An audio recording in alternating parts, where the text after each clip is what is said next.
President Trump's threat to invoke the Insurrection Act is sparking concern among critics who warn that the law's sweeping powers make it easy to misuse, especially in moments of domestic unrest.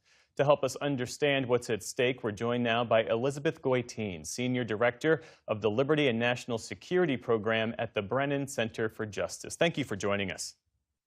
My pleasure. Based on President Trump's past rhetoric and past actions, how seriously should we take the prospect that he might actually invoke the Insurrection Act? I think we need to take it seriously. He has certainly threatened to invoke the Insurrection Act in the past, but this is coming on the heels of a Supreme Court decision that rejected his efforts to use a different law to deploy the military in U.S. cities, but that left open the possibility of using the Insurrection Act. And so I think in the wake of this sort of defeat that he faced in his attempts to deploy the military elsewhere, he might be looking for an opportunity to show that he can still make good on his threats to use the military as a domestic police force inside the United States. And practically speaking, how would he do it? Well, under the Insurrection Act, he would issue a proclamation.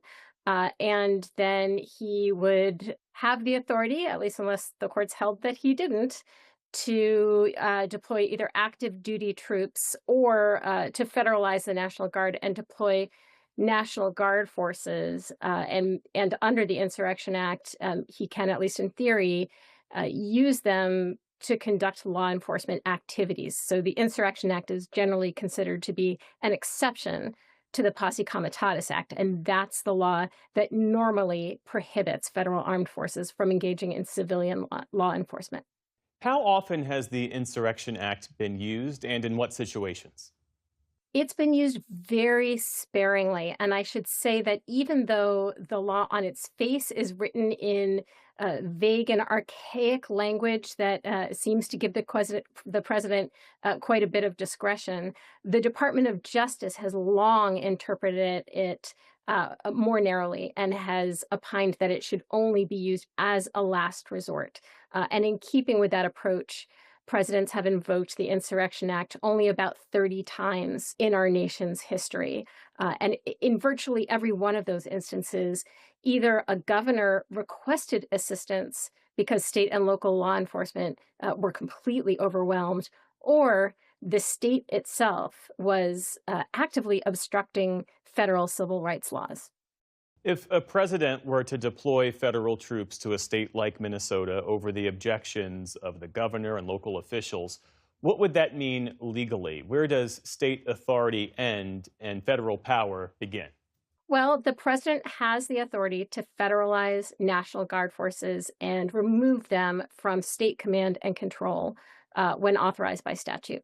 And so if he invoked the Insurrection Act, he would take command and control of the National Guard. Now, the states could file challenges in court and could argue, and I think they would have a strong case, that the president was exceeding his authority under the Insurrection Act and that the actions of the military were, in fact, violating the Posse Comitatus Act. In that case, a court could enjoin the president's use of troops. But in the initial, invocation of the act, the president does have the authority to assert command and control over federalized National Guard forces. So why, in your view, would this be an illegitimate use of the act? Well, there is chaos in Minneapolis, but it is chaos that is of the federal government's own making.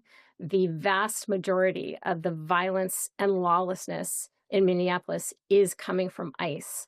And the purpose of invoking the Insurrection Act would not be to quell that violence and lawlessness. It would be to enable it.